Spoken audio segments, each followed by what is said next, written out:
School के exams. मतलब ये शब्द सुनते ही ना अच्छे अच्छों के पसीने छूट जाते हैं। ये किसी भी हॉरर स्टोरी से कम नहीं है ना?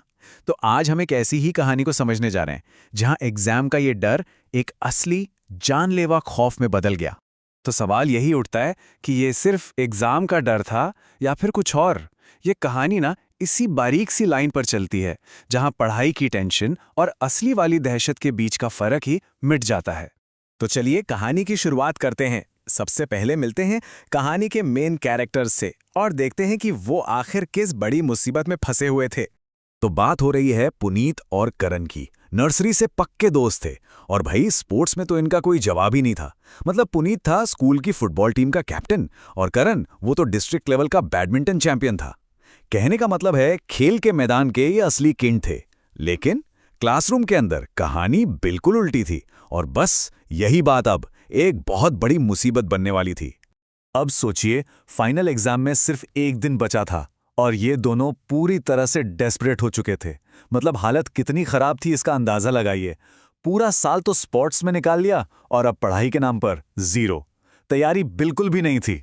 तो अब ऐसी हालत में पुनीत के दिमाग में एक बहुत ही कह सकते हैं रिस्की लेकिन सीधा सा प्लान आया।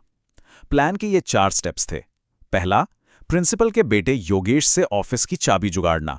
दूसरा, रात के अंधेरे में चुपके से स्कूल में घुस जाना। तीसरा, ऑफिस में एग्जाम पेपर ढूंढ निकालना। और चौथा, बस सवालों को कॉपी करना और वहां से 9-2-11 हो जाना। उनको लगा कि बस यही है पास होने का शॉर्टकट। लेकिन उन्हें क्या पता था कि ये शॉर्टकट उन्हें किस भयानक रास्ते पर ले जाने वाला है। तो अब कहानी आगे बढ़ती है और हम देखते हैं कि कैसे उनका ये फुल प्रूफ प्लान स्कूल में घुसते ही धड़ाम से बिखरना शुरू हो जाता है।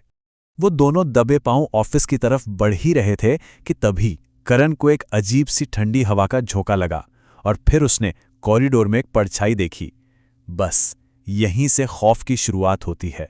डर का पहला बीज उनके मन में पड़ चुका था।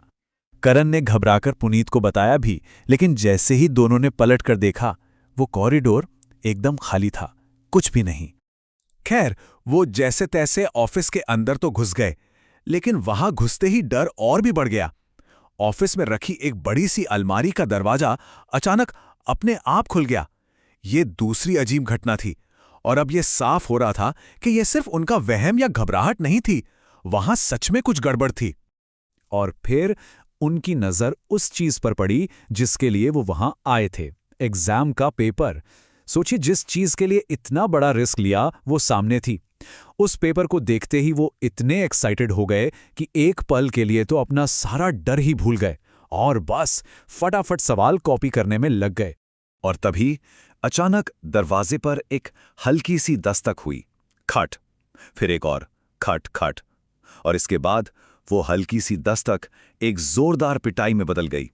ऐसा लग रहा था जैसे कोई दरवाजे को तोड़कर ही अंदर घुस जाएगा। बस यहीं पर कहानी का सस्पेंस अपने पीक पर पहुंच जाता है।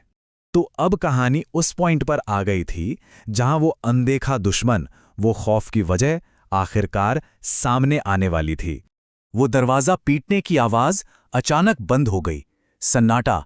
एक पल के लिए तो उनकी जान में जान आई। उन्हें लगा चलो खतरा टल गया, लेकिन जैसे ही वो भागने के लिए मुड़े, किसी चीज से उनका पैर अटका और दोनों जमीन पर मुंह के बल जा गिरे।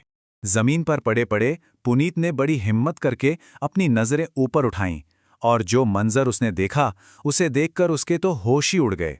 कोई उनके ठीक ऊपर खड़ा था। वो एक भूतिया शक्ल थी। उसने स्कूल के चपरासी की यूनिफॉर्म पहन रखी थी। उसकी स्किन एकदम सफेद थी, जैसे जिसमें खून का एक कतरा भी ना हो।